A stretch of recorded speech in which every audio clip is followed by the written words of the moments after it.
Chers spéculateurs, bonjour et bienvenue dans cette vidéo hebdo du samedi. Cette semaine, on va voir ce qu'il est possible de faire comme arbitrage sur du monétaire. Est-ce que vous devez conserver vos euros ou partir sur du dollar? Quel est le scénario le plus probable au cours de ces 5 prochains trimestres? Et quelles sont les rémunérations du monétaire face à cette situation? Vous verrez. Je vais vous proposer un scénario que moi personnellement j'ai valorisé dans mon patrimoine et vous verrez que ça peut vraiment faire sens aussi pour vous. On va parler bien entendu de l'or, de l'argent métal. On m'a demandé de parler de l'argent métal. Vous verrez que incessamment sous peu, on pourra avoir un signal haussier de rattrapage de l'argent métal qui pourrait venir littéralement surcompenser la hausse de l'or. On va parler d'un nouveau secteur, le secteur des énergies aux États-Unis, qui est en train de se remettre en situation de bull market, en situation de vague haussière. Et puis bien entendu, l'analyse des indices, des cryptos. Donc c'est parti. Alors, notre cher Bitcoin contre du dollar américain qui bute sur sa résistance historique, donc sans grande surprise. La semaine dernière, on avait ce qu'on appelle un doji, c'est une figure, on fait une pause. Cette semaine, boum, on corrige un peu. Donc maintenant, la grande question, ça va être dans quelle proportion est-ce qu'on corrige? Et moi, ce que je vous ai dessiné depuis quelques semaines, c'est ce magnifique triangle. J'aimerais vraiment voir cette histoire se mettre en place sur la résistance historique pour qu'on ait à nouveau du souffle et de l'énergie pour relancer la dynamique de hausse vers les 100, les 150, les 200 000 dollars, etc. Donc voilà, ça c'est la situation à laquelle on fait face actuellement sur le Bitcoin. Si on repart en ligne droite sur des nouveaux plus hauts, ok, c'est super à très court terme, on gagne tous de l'argent, mais à moyen long terme, c'est quelque chose qui serait, de mon point de vue, beaucoup moins tenable que là, l'histoire de on consolide enfin pendant quelques mois, on va dire jusqu'à la rentrée 2024, voire un petit peu plus loin dans l'année 2024, donc septembre, octobre 2024, avant de repartir sur quelque chose de sain et pérenne.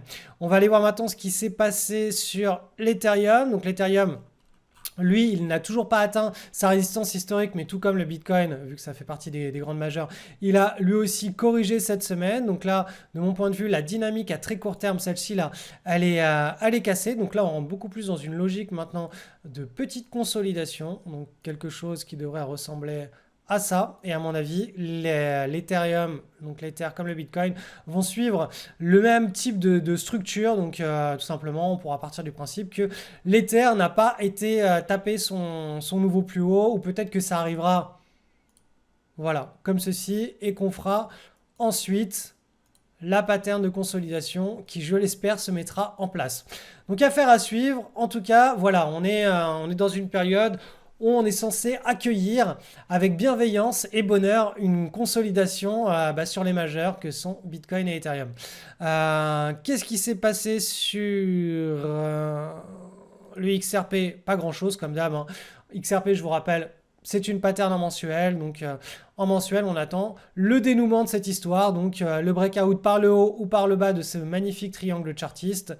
Donc peut-être ça arrivera ce mois-ci, au mois de mars, peut-être en avril, peut-être en mai, peut-être en juin, peut-être en août, je n'en sais rien, mais en tout cas, d'ici la fin de l'année 2024, on aura le dénouement. Et si on venait à casser par le haut, là, c'est tout simplement des années et des années d'accumulation de momentum, donc de volatilité, qui pourrait se libérer dans une fureur absolument folle avec tout le storytelling, tous les haters et ceux qui se sont fait, c'est quoi? Ils se sont fait gouroutiser par le XRP. Le XRP, je ne sais pas pourquoi.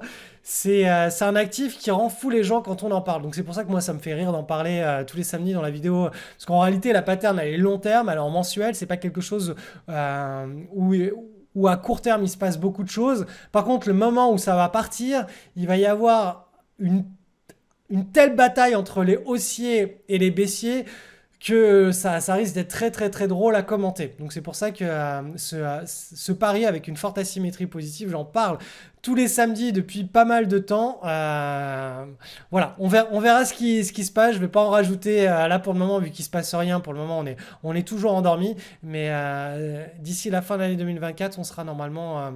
on sera assis sur le scénario qui doit se dérouler. Et potentiellement, c'est quand même le scénario vers le haut. Si on vous disait que cette crypto-monnaie Elle a un autre nom et on ne vous donne pas l'histoire. Vous regardez juste le graphe et vous regardez le cycle des cryptos dans son ensemble.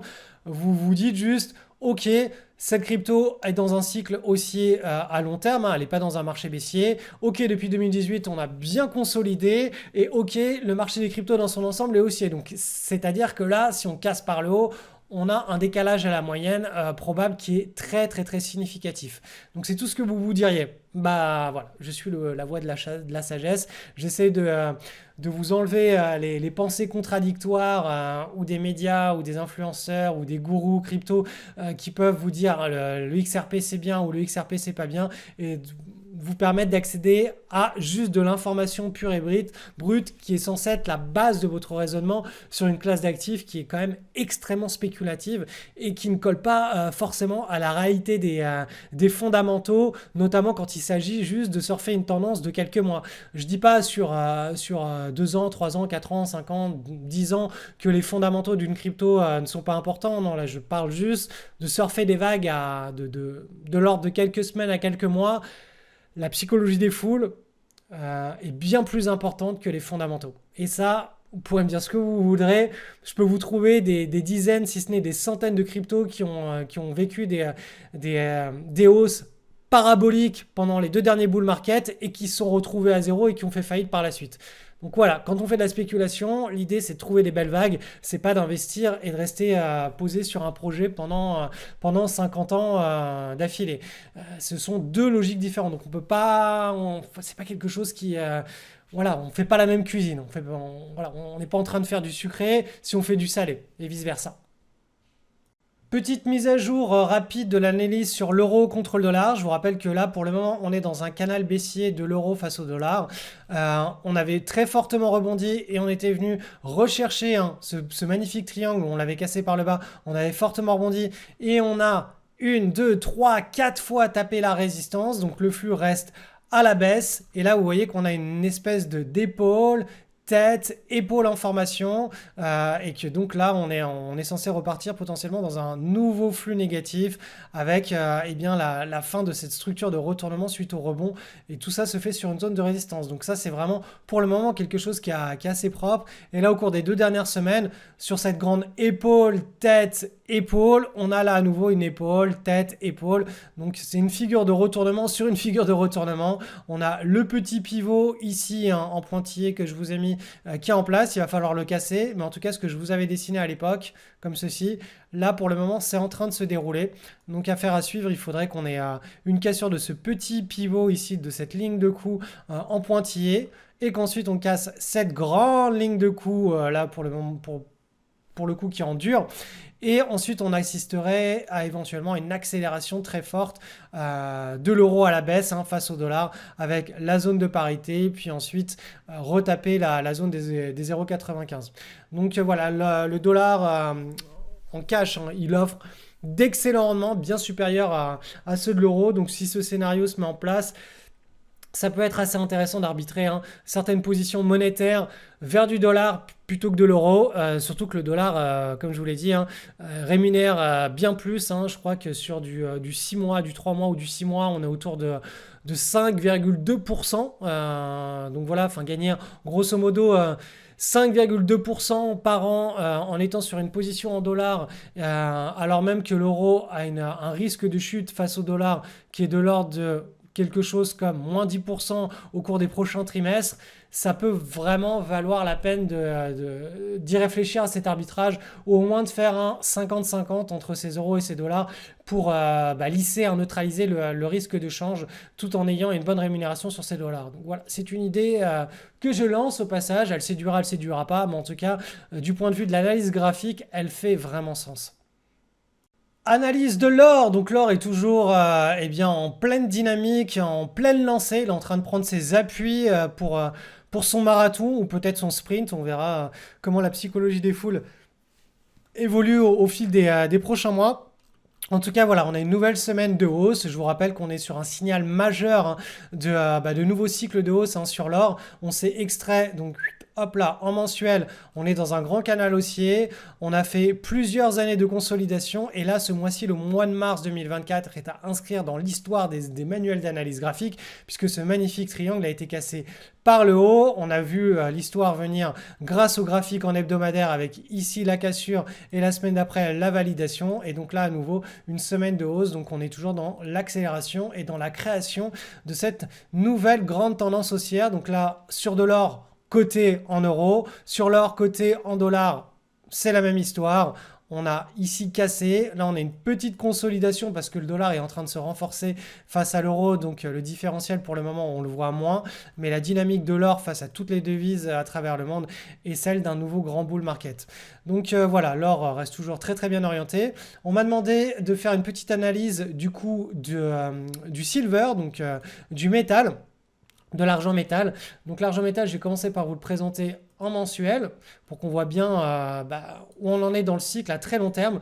Donc l'argent métal, la dernière fois qu'il il a piqué sur le bull market, c'était en 2011.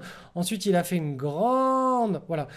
un marché, on va dire baissier, une stabilisation dans une large base. On s'est extrait de cette large base ici. Donc potentiellement, ici, on est rentré dans un nouveau grand cycle haussier. Donc là, boum! Là, à partir de ce moment-là, on se dit, OK, nouveau cycle haussier. Le meilleur moment pour prendre une position, c'est la première consolidation après la large base. Et regardez cette magnifique consolidation qui prend la forme soit d'un triangle chartiste, soit d'une tasse séance. Le plus important, c'est regarder une tasse et ici lance. On a les fluctuations qui se réduisent de plus en plus. On a un pivot qui est magnifiquement identifié. Donc le moment en mensuel ou en hebdomadaire où on casse cette zone de pivot, on aura un signal d'accélération sur l'argent métal. L'argent métal qui, de manière générale, a des différentiels en termes de temps. Il n'est jamais synchronisé avec l'or, mais il accélère beaucoup plus vite. C'est-à-dire que si on a la cassure qui arrive dans 1, 2 ou 3 mois, cette cassure à la hausse, elle générera un rattrapage qui sera extrêmement violent, extrêmement rapide par rapport à ce que l'or aurait pu prendre. Et il y aura même une surcompensation, puisqu'en général, le silver décale à la hausse, mais dans des proportions bien supérieures à ce qu'aurait fait l'or. Donc, ça, c'est la vision en mensuel. En hebdomadaire, on va regarder un petit peu cette structure. Donc, vous voyez, on a une belle, comme ça, tasse et anse. On a ici on peut tracer sur la fin une zone ici de pivot qui correspond à la petite micro-base. On a ici le pivot qui correspond à l'entièreté de la tasse séance, ou certains appelleront ça un triangle, peu importe. Donc là, il va falloir attendre tout simplement qu'on ait une cassure de cette zone-là, la zone des 24,10 $, qu'on clôture au-dessus en hebdomadaire, puis qu'on ait la confirmation la semaine d'après, pour qu'on ait un vrai signal de top départ et d'accélération avec un mouvement qui est attendu comme étant assez vertical sur l'argent métal. Analyse du SP500 avec une nouvelle semaine de hausse. Regardez cette belle barre ici. On est toujours dans la dynamique de ce petit canal que d'ailleurs je vais pouvoir vous mettre en pointillé. Je ne sais pas combien de temps la dynamique, ce momentum, cette vélocité, cette vitesse d'accélération restera stable. Vous voyez que c'est vraiment extrêmement stable. C'est typique des marchés haussiers. On trouve une direction, on trouve une vitesse, première, deuxième, troisième, quatrième vitesse, et on la garde avec peu de volatilité. Donc ça, c'est vraiment typique des marchés haussiers. À partir du moment où on cassera ce petit canal en pointillé par le bas, on aura une latéralisation, une consolidation qui sera un petit peu plus large dans le temps, un petit peu plus longue. Mais pour le moment, tant que ce momentum tient le coup, on se dirige vers le premier objectif qui est ici. On est sur de l'hebdomadaire, donc je vous rappelle, la vue à long terme en mensuel, c'est la continuation de ce grand bull market avec cette tasse et cette anse qui a été cassée par le haut. Et on a le premier objectif autour de la zone des 600 sur le SPY.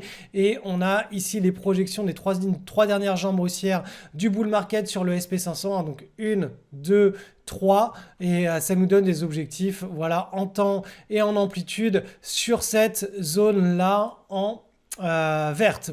Donc voilà l'image mentale que l'on garde pour le SP500. Sur le Nasdaq 100, donc sur l'indice des valeurs technologiques, on est dans le même genre de configuration. On est dans un beau canal comme ça, aussi en pointillé. On est dans une petite consolidation depuis 1, 2, 3, 4 semaines. On est toujours dans un beau momentum haussier. Donc la dynamique est toujours orientée vers le nord. Concernant les indices européens, On a l'indice allemand, le DAX, qui enregistre une nouvelle semaine de hausse. Donc on va arriver bientôt sur le premier objectif, hein. Donc là on est sur de l'hebdomadaire.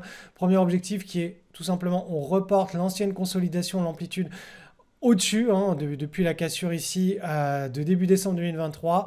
Donc premier objectif, on verra ensuite, hein, une fois qu'on l'aura tapé, dépassé, dans quelle direction on s'oriente, quels sont les prochains objectifs. Et sur le CAC 40 avec dividendes bruts réinvestis, on a ce magnifique canal aussi en pointillé depuis la crise du coronavirus. Et vous voyez ici, hein, une semaine de pause, hein, petite semaine de pause, mais la direction est celle, voilà, celle du haut de ce canal aussi en pointillé à très long terme. Donc ce canal, on peut éventuellement l'ajuster. C'est plutôt une zone, hein. Hop. Voilà. C'est cette zone-là qu'on va aller chercher au cours des prochains mois. Donc l'image mentale, la psychologie reste très, très, très haussière, très porteuse.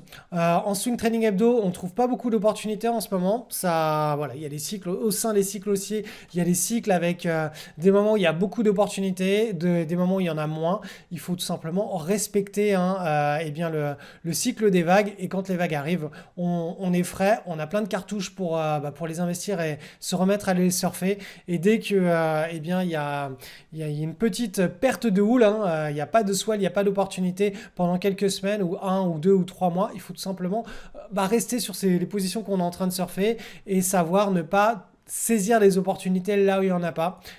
Et dernière chose, on a un breakout qui est en train de s'opérer, donc on est sur de l'hebdomadaire ici, sur le secteur des valeurs énergétiques aux États-Unis. Donc vous voyez, hein, c'est un secteur qui a consolidé depuis 2023 dans un magnifique triangle et cette semaine là, boum, la semaine de mi-mars, on a cassé, donc très probablement les valeurs du secteur des énergies devraient se remettre à pumper. Donc là, c'est un bull market éventuel, hein, qui pourrait à nouveau repartir, hein, se remettre en action au cours des prochains mois et des prochains trimestres sur le secteur des valeurs énergétiques. Vous voyez, on a vraiment des fluctuations qui sont de plus en plus contractées. Si j'affiche les bandes de Bollinger, vous voyez que là, juste avant le breakout, on avait une contraction de la volatilité. On a cassé, la volatilité en train à nouveau de repartir sur un cycle d'extension d'un point de vue chartiste. On a cassé le pivot. Donc là, en gros, on a un signal d'analyse graphique qui devrait mettre en avant, hein, toutes les valeurs, hein, on va dire des énergies sur le marché américain et très probablement par contagion sur l'ensemble de la cote des marchés développés. J'ai une petite demande pour faire une mise à jour de l'analyse de l'action Tesla. Donc Tesla, la dernière fois, on était ici, on avait un potentiel point bas parce qu'on avait été chercher, vous voyez là, ce petit canal de baisse. On était sur le bas, donc on s'attendait potentiellement à un rebond depuis le canal du bas vers le canal du haut et éventuellement une sortie de cette pattern en tasse avec anse vers le haut dans les mois et les trimestres et les années à venir.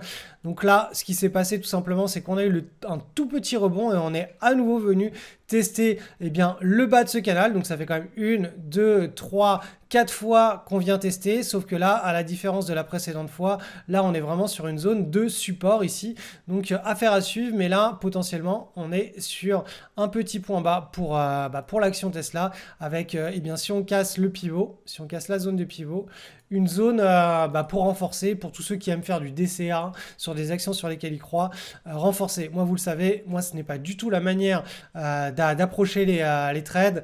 Moi, ce trade sur l'action Tesla, je le considérais quand on cassera, on sera dans un momentum positif, hein, quand on cassera notamment cet énorme pivot, le jour où on a le breakout avec une contraction de la volatilité juste avant, c'est là où je serais très très très heureux d'initier un trade avec notamment des lips, hein, des options à très long terme, à 2-3 ans sur cette action et à faire rouler mes lips. Ce sera quelque chose que j'envisagerai, que je partagerai avec vous sur la chaîne YouTube. Mais pour le moment, on en est très loin, hein. Pour moi, déjà, c'est pas quelque chose qui peut arriver d'ici d'ici 2025, ça pourrait éventuellement se mettre en place. Il faudrait qu'on ait donc quelque chose, je vais vous le dessiner, qui ressemble à ceci. Hop, on rebondit, on va chercher très rapidement le haut, le pivot, ensuite on consolide et ensuite on casse par le haut. Donc là, on en est très loin. Donc là, les seuls choses qui peuvent intéresser les investisseurs sur cette action, c'est ceux qui font du DCA.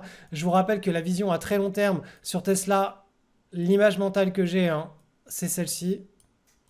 On est sur la création d'une grande tasse éventuellement de lance. Hein. Si là on a un vrai rebond qui se met en place et que la volatilité se tasse, ce serait une grande tasse et anse. Et ça, c'est une figure de continuation de marché aussi. Hein. C'est des continuations de bull market. C'est des figures classiques. Voilà. Donc ça, c'est l'image mentale que je garde en tête pour Tesla. Bien entendu, c'est pas parce que l'image mentale que j'ai à l'instant T est celle-ci que ça va se dérouler comme ça. Les trois quarts du temps, ça mute, ça morphe et on s'adapte et on s'adapte. Et là, bien entendu, si on venait à casser ce canal par le bas, là, l'action Tesla, ce serait même plus quelque chose que je suivrais. Voilà, tous ceux qui ont des histoires d'un point de vue fondamental, Tesla offre un storytelling qui est très sexy. Est-ce que Elon va réussir à concrétiser cette histoire? Je n'en sais rien du tout. Juste ce que l'on peut apprécier actuellement, c'est le storytelling, mais l'histoire n'est pas encore écrite. Hein. Elle est contée, mais elle n'est pas inscrite dans les manuels d'histoire. Petit rappel à tous les élèves de l'école LSL, mercredi prochain, grand live. Donc, je vous ai envoyé la conférence sur le portefeuille Black Swan. C'est vraiment un portefeuille, vous allez le voir, hein, ça a été délivré vendredi dans votre espace de formation, qui est conçu pour accueillir les pires événements possibles et imaginables avec différentes classes d'actifs et une toute nouvelle qui a fait son entrée, on va dire, en tant que classe d'actifs et dont on entend même pas parler aux États-Unis, alors qu'avec l'émergence des ETF, on commence à y avoir accès. Donc voilà, je vous ai recréé un modèle de portefeuille qui est... Enfin, je veux dire, Nicolas Nassim Taleb, je pense que s'il avait accès à cette conférence, il la validerait direct. Hein. Il validerait directement ce portefeuille. Donc, regardez bien cette conférence et mercredi, 18h heure de Paris, on va en parler ensemble. Vous allez pouvoir me poser toutes vos questions. Et donc, voilà, c'est pour moi quelque chose qui est assez game changer, notamment dans la partie long terme des portefeuilles, l'arrivée de cette nouvelle classe d'actifs avec le mix avec notamment de la crypto, de l'or, une certaine partie des actions, donc une certaine caste. Vous savez, hein, dans les actions, on a les large caps, les small cap value, les large cap values, les large cap croissance, les actions des pays émergents, des pays développés, etc. Donc voilà, regardez bien cette conférence et vous m'en direz des nouvelles.